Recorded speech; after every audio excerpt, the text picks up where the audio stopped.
여러분 안녕하십니까? 뉴스데스크 강원입니다. 오늘 오후 6시 기준 도내에서 680명의 코로나19 신규 확진자가 나왔습니다. 지역별로는 원주 191명을 비롯해 강릉 84, 동해 82, 춘천 61, 속초 52, 삼척 32, 홍천 24, 태백과 평창 21, 영월 19, 고성 18, 양양 12명이 신규 확진됐습니다.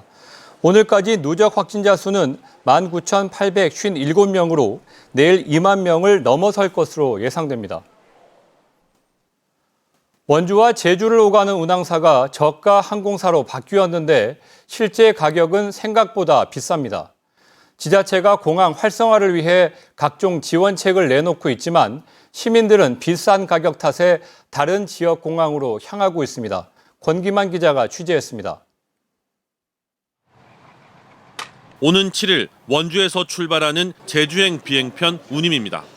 오전 11시 35분 출발편은 86,600원, 오후 5시 55분 출발편은 할인된 48,500원에 이용이 가능합니다. 비슷한 시각 청주에서 같은 항공사를 이용하면 오전 11시 68,800원, 오후 4시 50분은 34,500원입니다. 운항 시간은 1시간 10분 내외로 비슷하지만 정가든 할인가든 원주가 20% 이상 비쌉니다.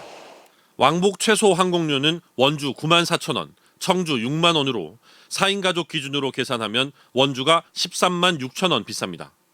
원주 대신 청주공항을 이용하면 2명 추가 항공료에 공항 주차료까지 남습니다.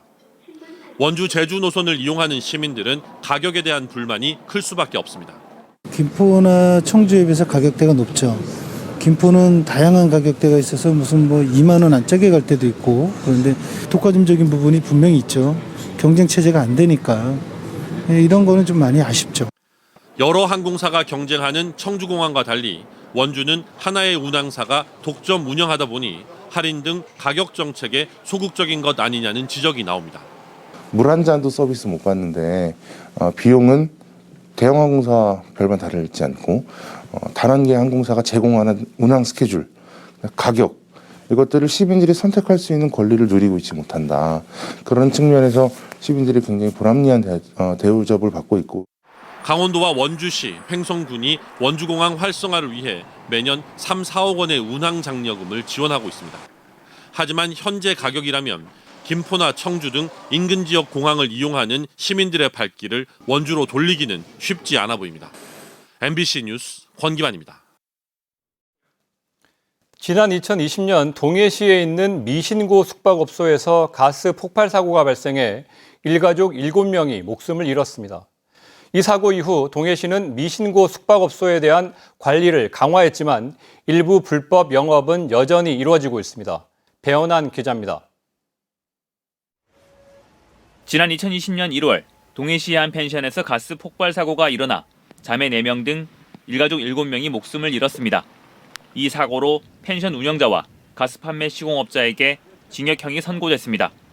사고 이후 동해시는 숙박업소와 민박업소를 대대적으로 점검해 무려 171곳을 적발했습니다.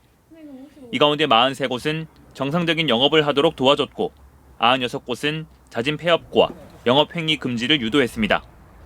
또 나머지 32곳은 고발이나 폐쇄 명령을 내리는 등 강도 높은 행정조치를 취했습니다.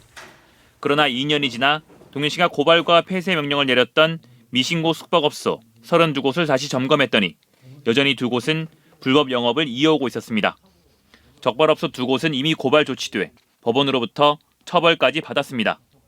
그러나 처벌 수위가 벌금형에 그치다 보니 영업으로 인한 기대 수익보다 약해 불법 영업은 완전히 사라지지 않고 있습니다. 여기에다 농어촌 민박업소와 관광 숙박업에 대한 처벌 규정은 마련돼 있지 않아 사각지대로 남아있는 것도 문제입니다. 농어촌 민박을 관리하는 법은 농어촌 정비법인데요. 이 법에는 무신고 영업행위에 대한 처벌 규정이 없습니다. 농어촌 정비법에도 공중위생관리법과 비슷한 수준의 처벌 규정이 필요합니다. 이 때문에 동해시는 인터넷 숙박 예약 앱 등을 통해 미신고 숙박업소 영업 상황을 모니터링하며 여전히 단속의 손길을 놓지 못하고 있습니다. 성수기 등 관광객 집중 시기에 수시 점검을 실시할 예정이고요. 온라인 등의 모니터링을 지속적으로 실시하고 미신고 숙박업소에 대해서 정상 신고가 가능하도록 숙박업 신고 유도를 하도록.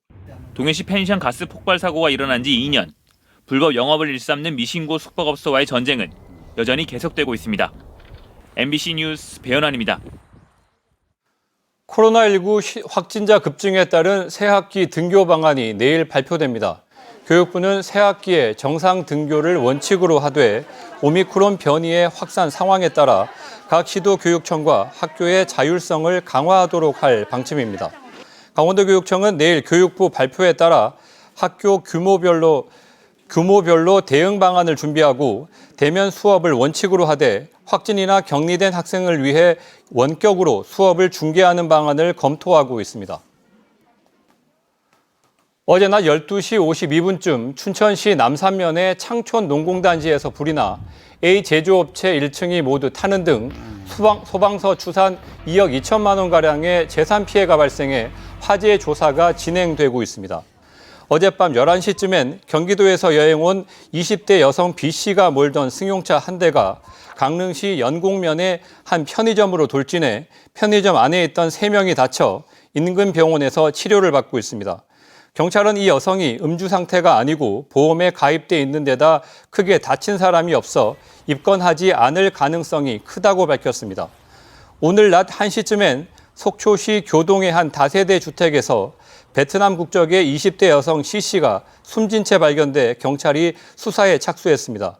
경찰은 C씨가 자가격리 기간에 숨져 코로나19 확진 여부를 의뢰해 검사를 기다리고 있다며 검사 결과가 나오는 대로 사인을 조사할 계획이라고 밝혔습니다. 뉴스를 마칩니다. 감사합니다.